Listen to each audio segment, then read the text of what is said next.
Kaepernick led the 49ers to a Super Bowl appearance. Losing to the Ravens, had a really good start to his career, tailed off in his last couple years with San Francisco. And then, of course, there was the kneeling during the national anthem to protest racial injustice, and then the fallout between he and the NFL.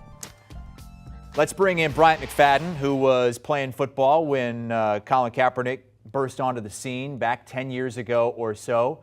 BMAC, let's just start with the situation at hand with the Vegas Raiders, because you look at their roster, they have 4 quarterbacks on the roster, but it's Derek Carr and then it's kind of everybody else. Why do you think they're bringing Cap in for a workout?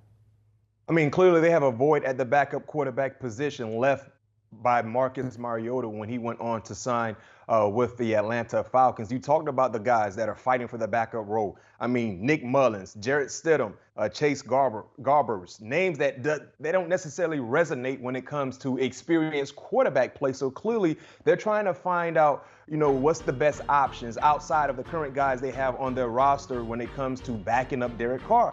And if you were to compare Colin Kaepernick to Nick Mullins and Stidham and Chase, I mean, it's safe to say we've seen way more from Colin Kaepernick, even though he's been removed from the game since 2016 compared to the guys that I just mentioned. So this is a big need for the Raiders. And you look at the quarterback position now in the National Football League, the backup quarterback is extremely important when it comes to depth, when it comes to injuries as well. So this is a need for the Raiders, and clearly they're just trying to, check off every checkbox that's available to see exactly who is better suited to back up Derek Carr. Now, you mentioned it. It's been 6 years. The 2016 season, the last one that Colin Kaepernick played, the last time he was on an NFL roster. He was in his 20s then.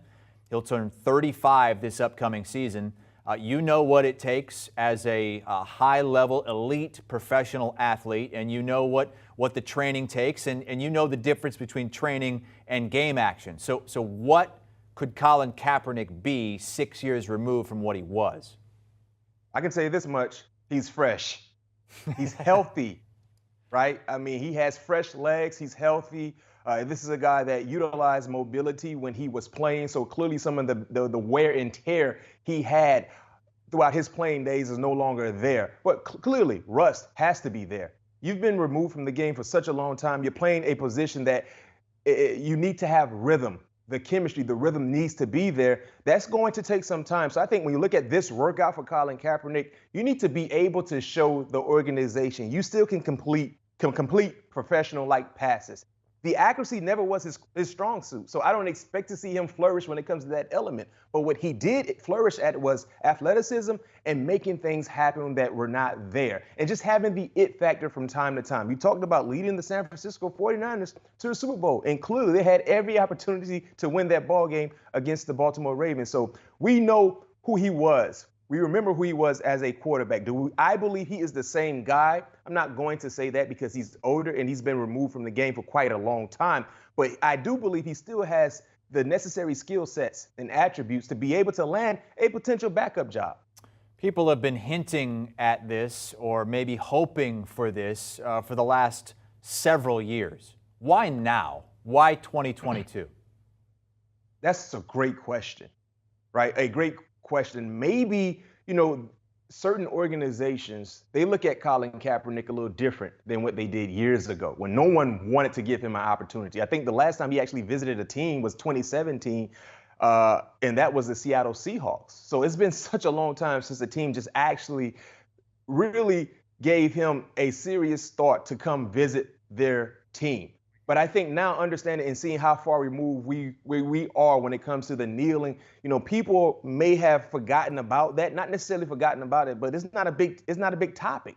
You know what I mean? So now when you look at the need for the Raiders, the backup position is a big time need.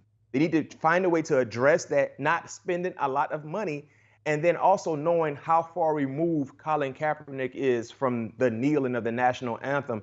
It might not be as big of a distraction as it probably would have been years ago. So I think for the Raiders, it's a need, and the distraction is not as hefty as it potentially would have been some years ago. Yeah, it was 6 years ago now, and we've seen many more athletes do that as well. Not saying that that he would do that now. Who knows what's in store for Colin Kaepernick? But the Vegas Raiders are giving him an opportunity to at least to work out for them. Go ahead, B-Mac.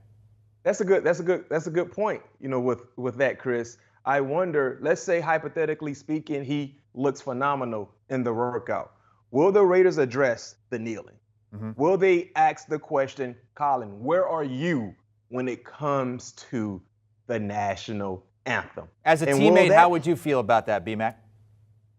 Me personally, I can care less. As long as you're willing to do what you're supposed to do the week of, leading up to the ball game, for us to be a winning team, who cares? You're not causing any harm to yourself or anyone that's close to you.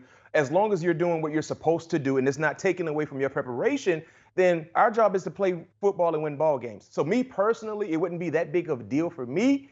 But then for other people, they might not have the same viewpoint as I do. And the same can be said for fans, right? So that's the thing. Like, will they address this? Like, let's say if he looks up the part, will they address, like, okay, are you still kneeling? And if so, will you consider not kneeling if we were to sign you?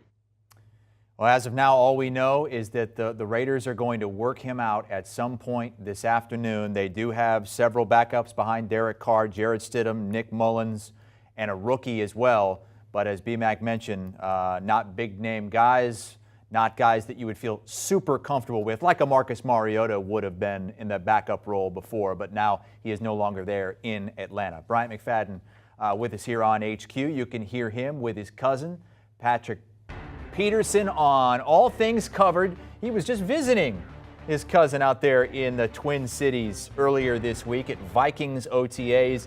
They just laid down another All Things Covered podcast, and they were joined by a couple of Patrick's teammates there in Minnesota as well. Download and follow All Things Covered. Do you want a sports network that delivers everything that matters about the game? The highlights, the picks, the instant analysis, no yelling, no fake debates, no politics. Hit the subscribe button and never miss a moment.